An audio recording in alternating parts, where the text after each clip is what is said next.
going on, everybody? Welcome back to the channel. Sorry, I've been away for the last couple of days trying to wrap up some things. On an NFL draft front, just dropped my wide receiver rankings, so you guys can go check those out on SteelersNow.com.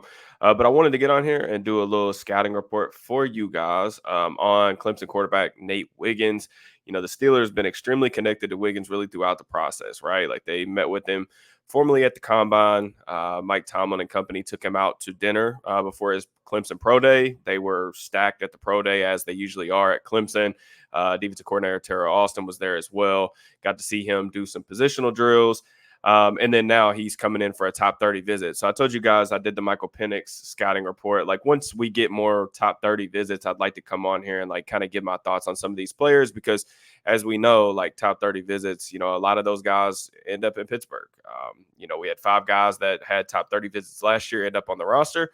So, I mean, these guys are definitely, you know, players that you want to at least get like some like type of baseline understanding on. And I've watched quite a bit of Wiggins. I have a lot of takes. I went back and watched a couple games this morning. Had already kind of completed my eval on him. Nothing really changed too much, but just wanted kind of a refresher since it's been a couple months really since I watched him. But it's not really a surprise that the Steelers are, after cornerback help, we can kind of talk about, the Steelers fit, how he fits into the defense, the reason why I think they're interested, the range that I see him going in the draft, and after we kind of get through like the measurables, the numbers, and then kind of my scouting report on him. But Nate Wiggins, true junior from Clemson, 2-year starter, started as a true sophomore. One of the youngest draftable prospects in this entire class. Like he won't turn 21 years old until late August. So this is a really young kid, still 20. Last season, according to Pro Football Focus, 293 coverage snaps, 41 targets, 18 completions, only 176 yards allowed, 1 touchdown, 2 picks. He forced 7 incompletions and broke up 4 passes. So really impressive numbers. That's like typically what a dominant cornerback season looks like at the college level. Of course, it kind of matters like your competition, like who you're playing, the receivers you're going against, but those are really strong numbers, especially if you put a lot of value into like Pro Football Focus grades and stuff like that. He does have a career 17% missed tackle rate, which we can kind of talk a little bit about that further kind of once we get into the scouting report aspect of it. Wiggins, we can kind of talk about the athletic testing. He scored a 9.4 on the relative athletic score. If you guys aren't familiar with that, be sure to check out Math Bomb. Basically just rates players' athleticism on a 1 to 10 scale. A 9.43 is in the elite tier, as you can imagine. You just look at some of the numbers. He weighed in at 173 pounds at the combine. He was 6'1" and 3/8 in terms of height. So got good height. The 40-yard dash, of course, we kind of already knew that it was going to be in the elite marks, and he lived up to the billing. 4.28 40-yard dash. His 20-yard split was a 2.52. All those are elite numbers. And then he had a 1.5 10-yard split. So all really good marks, man. His length, I think he came in with like 30.5, I think, arm length. So it's like 18th percentile for a cornerback. So definitely, I think that was probably the most surprising thing is like he didn't have like as long of arms as I think a lot of people anticipated. But I think 30 is typically kind of the baseline for me. Like if you have sub 30-inch arms, like you just can't play outside in the it's just very difficult. It's very rare for that type of profile to succeed. So at least he clears the threshold, at least in my eyes. I know a lot of teams in the league have different kind of barometers, what they look for, and we can kind of talk about his height and weight and stuff like that. But he jumped 36 inches in the vertical, 10.7 broad. Those are both very good numbers in the explosion grades. Kind of my scouting report for him. In terms of positives, you got to start with the speed, man. Like this dude has rare speed, particularly the top end gear. I think like the flying 20, which is really like once he really gets going, he has that final gear that just a lot of people just cannot reach. He's honestly, and like, I don't do like hyperbole stuff like this very often on social media or in my scouting reports, but he's probably the fastest quarterback that I think I've ever evaluated. And I've been doing this formally, informally, like on Twitter or like for different sites for a number of years now. Just in terms of like straight line speed, I mean, this dude moves exceptionally. I mean, it's very, very rare. That speed allows him to carry receivers vertically pretty effortlessly. He does so without grabbing. That's one of the things that I always look for with corners. Are they able to stay with good athletes without having to tug at the jersey? Because a lot of that stuff that goes uncalled at the college game, it just doesn't go, unfortunately, unpenalized at the NFL level. They're a lot more ticky tacky with that type of stuff. But he only committed one penalty last season, and the penalty that he did commit was in off coverage. He was driving on a slant route and he just got there a tick early. Like, it was actually a really impressive play, a really impressive display of athleticism. He was just a tad too early, which is kind of like a bang bang type of play. But impressed, we did get to see him play more in press. That was something that I wanted to see on his 2023 tape, because when I watched him over the summer, he was impressive, but it was just a lot of off coverage stuff. And I think off coverage is actually more difficult to teach. But I wanted to see if he could press and like what that would look like if he was allowed to do so more. But you see the light feet. He fights to stay square, which is something I really like. He does a good job from a technical perspective, keeping his shoulder square to the receiver.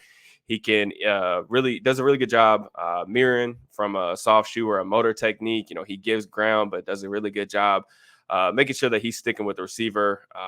Reactive athleticism, that's something that I value. Can you stay with receivers in and out of their breaks?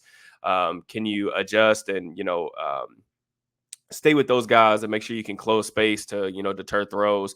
But really, when he's working from an off coverage alignment, I think the one of the top traits of his is the click and close ability. Man, it's so evident, and there's so many examples on tape of him just driving on underneath throws with like extreme urgency.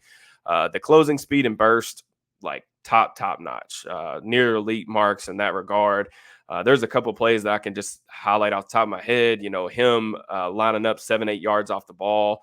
I think one was against South Carolina, I believe. He was 7-8 yards off the ball, and they had a guy in a tight split, ran him on a drag route. And these are the type of plays that, cornerbacks, they just get these, what they call quote unquote runaways, and they get caught up in the trash. And these plays end up going for first downs. And this play gained 1 yard. Like, he closed so fast and ended up bringing the receiver down almost instantly after he caught the ball. Just really evident. And then just the click and close ability. There was a rep against Florida State near the end of the game where he's matched up with Johnny Wilson, the guy who's going to get drafted probably somewhere in the middle rounds of this draft. And, he ends up turning his hips, thinking he's getting stretched vertical, and then basically clicks, closes, comes down, and ends up, winning at the catch point against Wilson, who he was, giving up 6 inches of height against. So, yeah, I mean, just the ability to drive on throws is, it's pretty special, to be honest with you. 2 outstanding hustle plays that pop off on film. He hawked a couple of running backs down from behind, forced fumbles near the goal line. The UNC game, which I did a full breakdown on my channel already on Nate Wiggins, and there's some additional thoughts on his game too. But you guys can go watch that. I'll put that on I'll link that in the video as well. But he did it the same thing against Miami too, where like running back just breaks through the hole and he's out there on the perimeter, and he just shows off the track speed, comes down and ends up, stripping the ball out from behind. You love to see hustle plays like that, especially when they're coming from your best player, right? Like, you want your best players to be really competitive, which he is. You want them to hustle, which I think he does.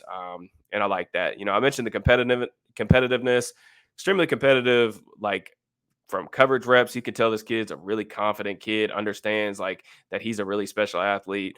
But he's competitive. I do like the way he'll try to slip blocks and attack screens that are thrown to his side. He's a smaller dude, so I feel like, or a thinner frame dude, so I feel like teams did attack him in different ways, which we can get to some of that as well in the negative part. But he will try to slip blocks. He's a guy who, won't just stay comfortably blocked and get pushed to the sideline too often. So I like that. In terms of some of the negatives, some of these are honestly coachable, and I think can easily be, repaired at the next level, especially considering he's only 20 years old. And then there's like some stuff too that I think it's really just an eye of the beholder type of thing. And in terms of like the coachable stuff, like, he does play a little bit too tall, especially in press. And I think some of that might just come down to the fact that he hasn't been asked to do it a ton. But he can occasionally play too tall. When he's trying to stay square to the receiver, you'll see him raise up. It'll naturally kind of just put him on his heels. And then that's where, when guys start to get vertical on him, he wasn't stacked very often at all just because of how athletic he is. But there is like a slight delay in his transition to flip his hips. And he's a little bit of a taller guy too. So like some of that is just the build. But I think if he does a better job playing with better pad level, I think that can pretty much be eliminated in terms of like, a concern or anything like that.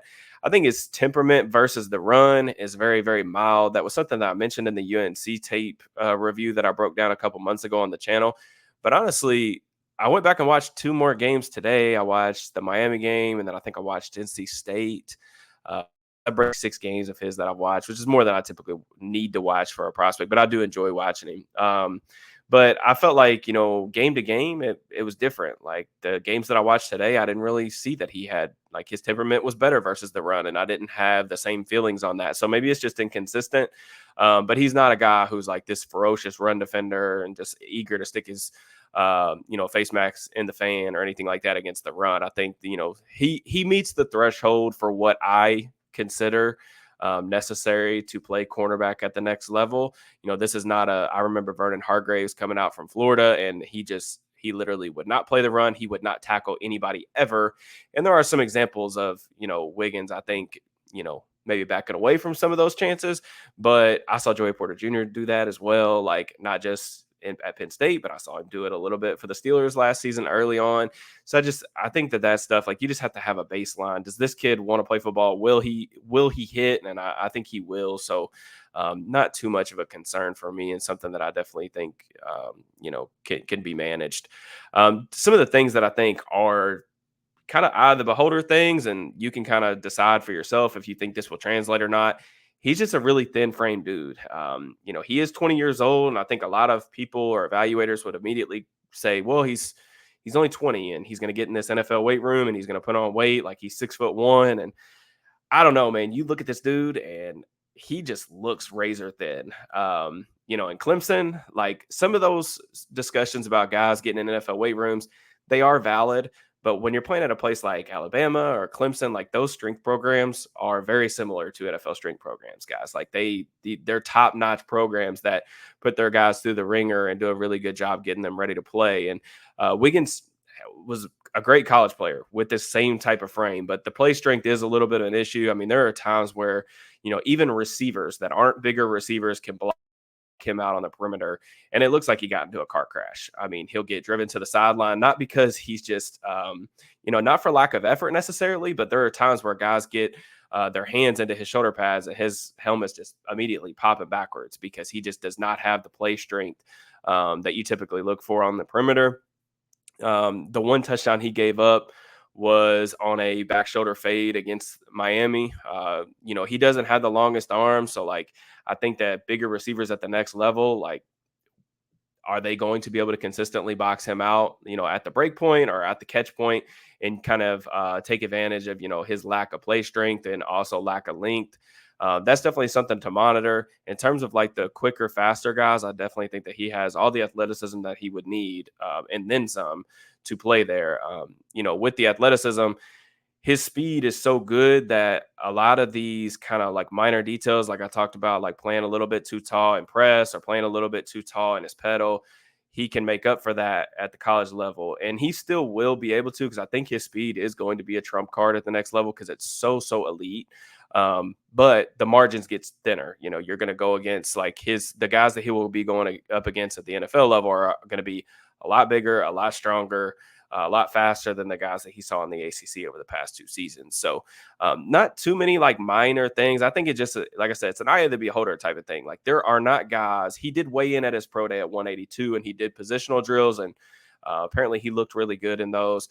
He did not do any type of testing at 182 pounds, which was, 9 pounds up from where he was at the combine.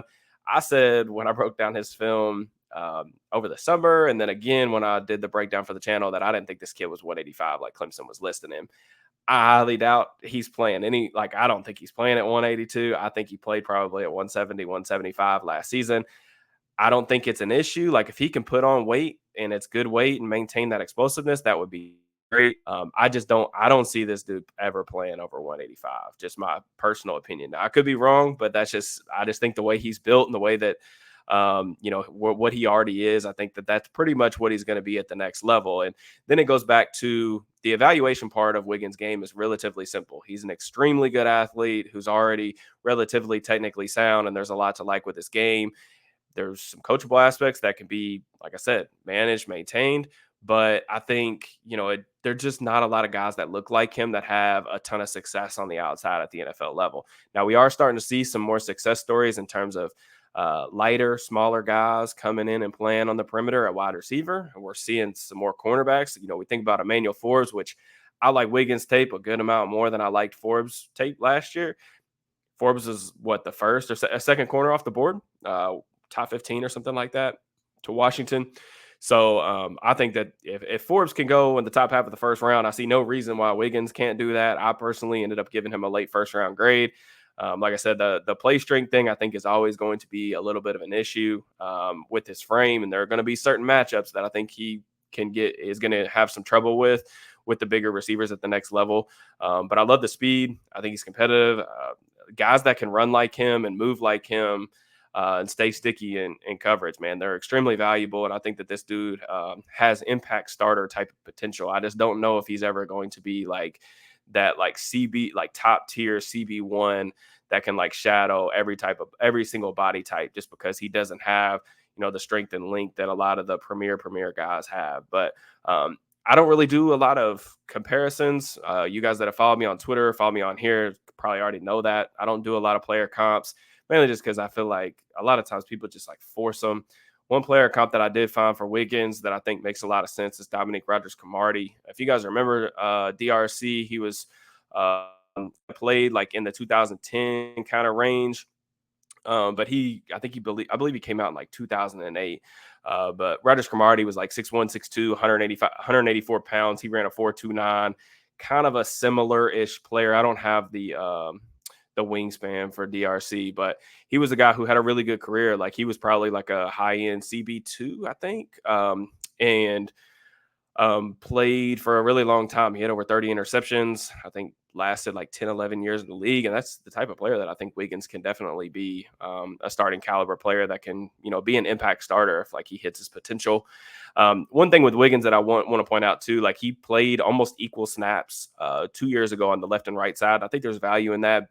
He looks, comfortable flipping his hips and shuffling, weaving from both sides, which I always try to take note of, just because I think that, there are some cornerbacks that are just a lot more familiar and comfortable on one side. That wasn't the case with him. He doesn't have slot experience. I mean, he's played like only a handful of snaps in the slot. So, the Steelers in particular kind of need a slot cornerback.